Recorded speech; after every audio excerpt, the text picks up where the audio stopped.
सुस्वागत मुलांनो.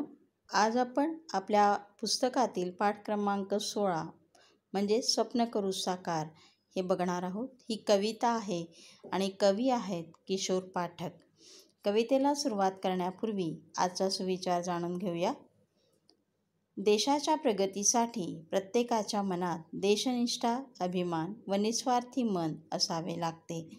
मुलांनो, आपण या देशाचे नागरिक आहोत, होणारे नागरिक आहोत.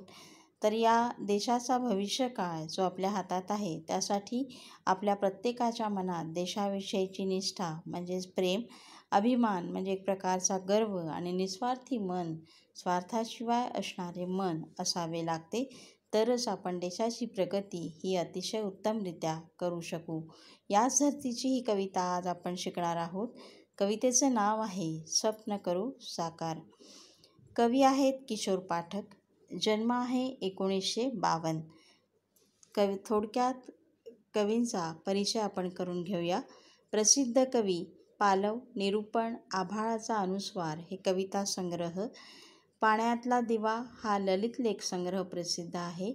रिंग रिंग रिंगण या लहान मुलांसाठी लिहिलेल्या काव्यसंग्रहास बालकुमार साहित्य संमेलनाचा ग. पाटील पुरस्कार त्यांच्या मिळालेला आहे. या कवितेत कवीने देशाच्या उज्ज्वल भविष्याचे स्वप्न रेखाटले आहे. कृषी संस्कृती, श्रमप्रतिष्ठा, एकजुटीचे सामर्थ्य या मूल्यांचे महत्त्व या कवितेद्वारे कवीने सांगितले आहे.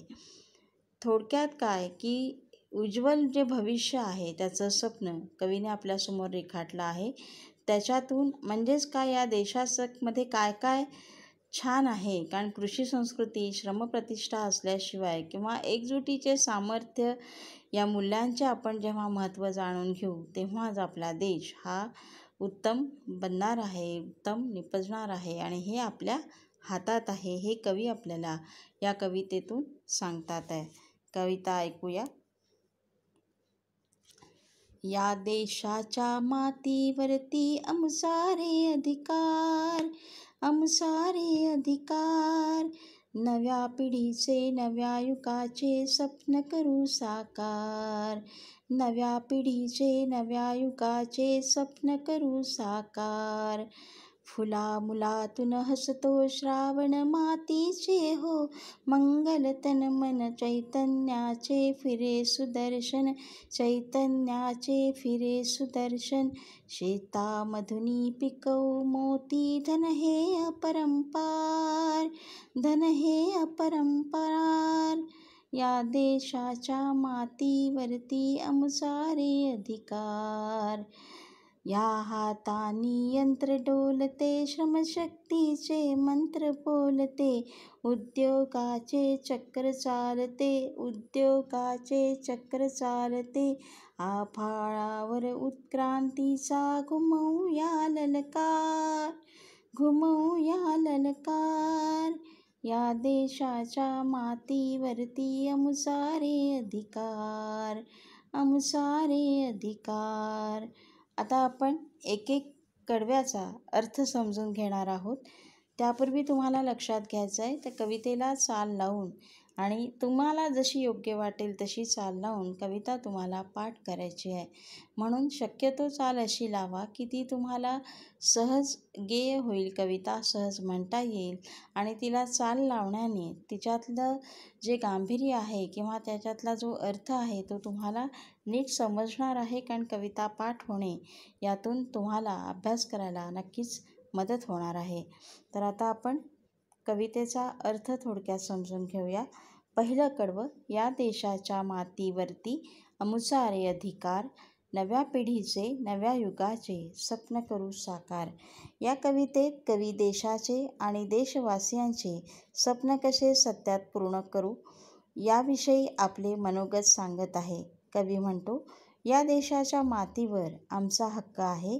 आम्ही नवीन पिढीचे नवीन युगाचे स्वप्न पूर्ण करू. नवीन पिढी म्हणजे येणारी पिढी, याचे स्वप्न आम्ही साकार करणार आहोत. साकार करू म्हणजे साकारू, पूर्ण करू या अर्थाने.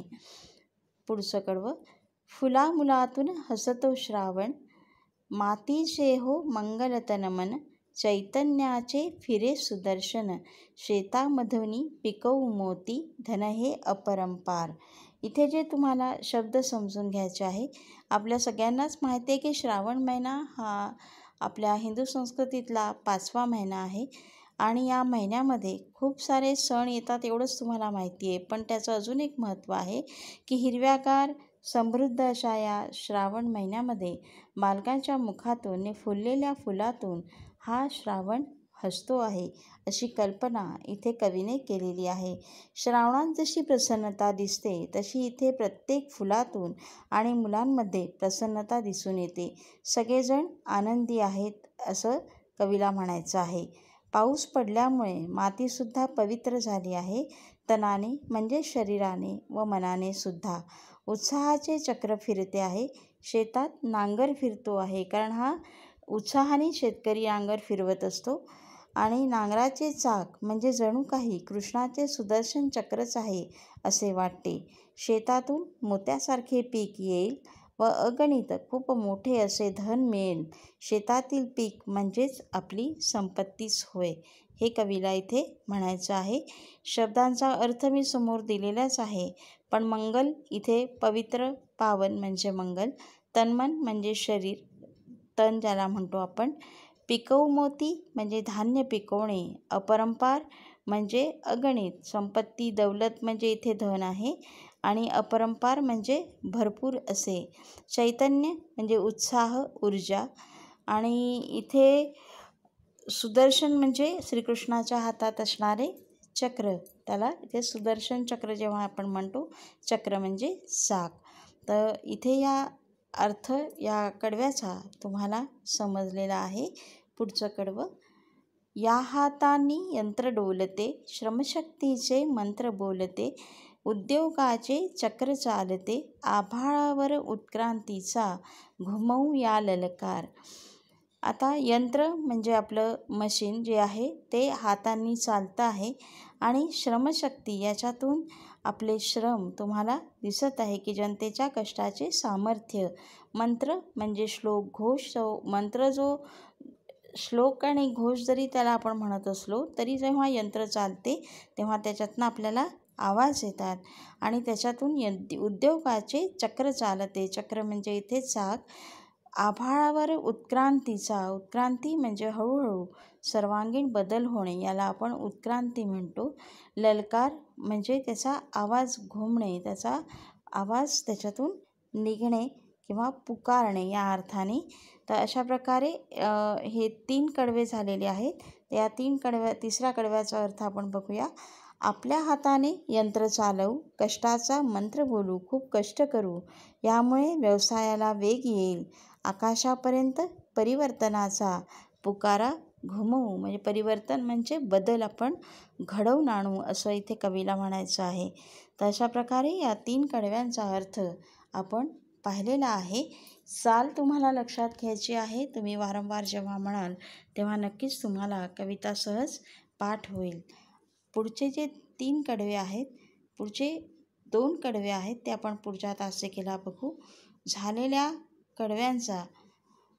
कडव्यांमध्ये आलेले शब्द आणि टिपा यांचा एकदा अभ्यास करू. शब्दार्थ, अधिकार, हक्क, मंगल, पवित्र, पावन, तन, शरीर, चैतन्य, उत्साह, ऊर्जा, अपरंपार, अमाप, पुष्कळ, ललकार, जयघोष, जय जयकार, एकी, एकजूट, एकता. आता याच्याचे काही शब्द आले आहेत, त्यांचा अर्थ समजून घेऊया. युग म्हणजे सुमारे 100 वर्षाचा कालखंड, काळ ज्याला म्हणू आपण. श्रावण मराठी 5वा महिना. सुदर्शन श्रीकृष्ण भगवानाच्या हातात असलेले परमवीर चक्र. मोती पिकवणे, धान्य निर्माण करणे, श्रमशक्ती, शेतकरी, कामगिरी, जनतेच्या कष्टाचे सामर्थ्य. उत्क्रांती, हळूहळू सर्वांगीण बदल होणे. अशा प्रकारे आपण या कवितेचे 3 कडवे इथे समजून घेतले आहेत. उरलेल्या 2 कडव्यांचा अभ्यास आपण पुढच्या तासिकेला बघू. त्याचप्रमाणे याचा स्वाध्याय किंवा प्रश्न उत्तर हे पण आपण नंतर बघणारच आहोत. धन्यवाद.